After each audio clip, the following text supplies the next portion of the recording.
I never believed in ghosts.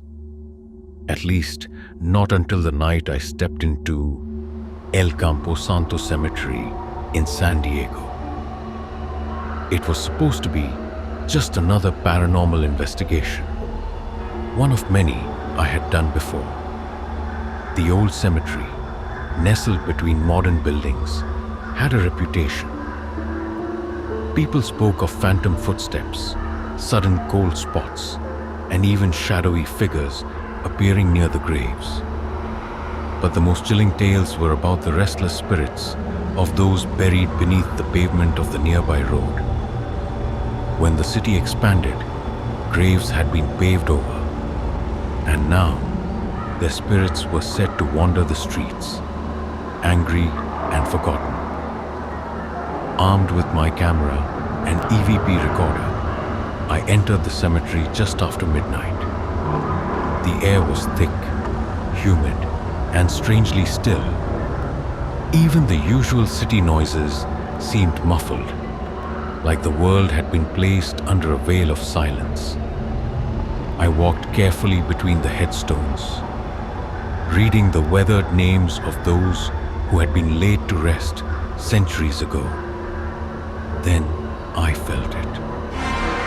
A sudden drop in temperature, sharp and unnatural.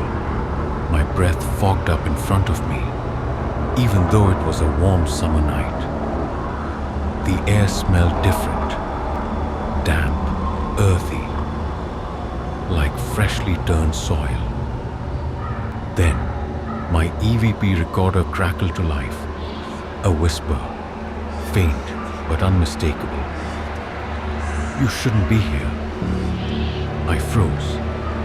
The voice had been right next to my ear. My flashlight flickered, and in the dim glow, I saw movement near a headstone ahead of me. A shadow shifting against the light. I forced myself to step closer, my heart hammering. That's when I saw her. A woman, dressed in old-fashioned clothes, standing just beyond the gravestones. Her dress was tattered, her face pale, but it was her eyes that made my stomach lurch.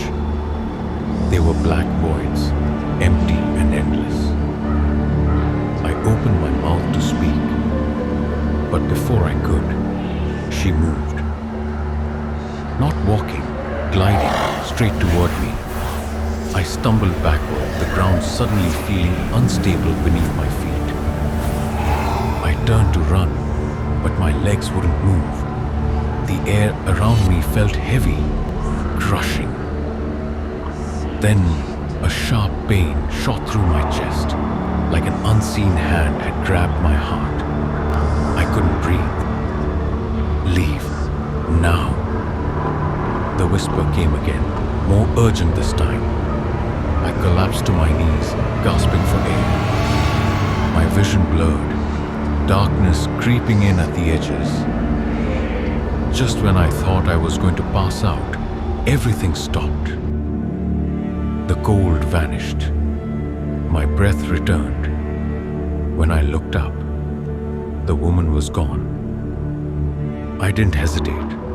I bolted out of the cemetery, my hands shaking so hard I could barely unlock my car. As I sped away, I glanced in my rearview mirror, and there she was, standing at the cemetery gate, watching me. I never went back to El Campo Santo, but sometimes, even now, I wake up gasping for air in the middle of the night, feeling the same crushing weight on my chest, and I swear, when I look into the mirror in the dark, I see those black, empty eyes staring back at me.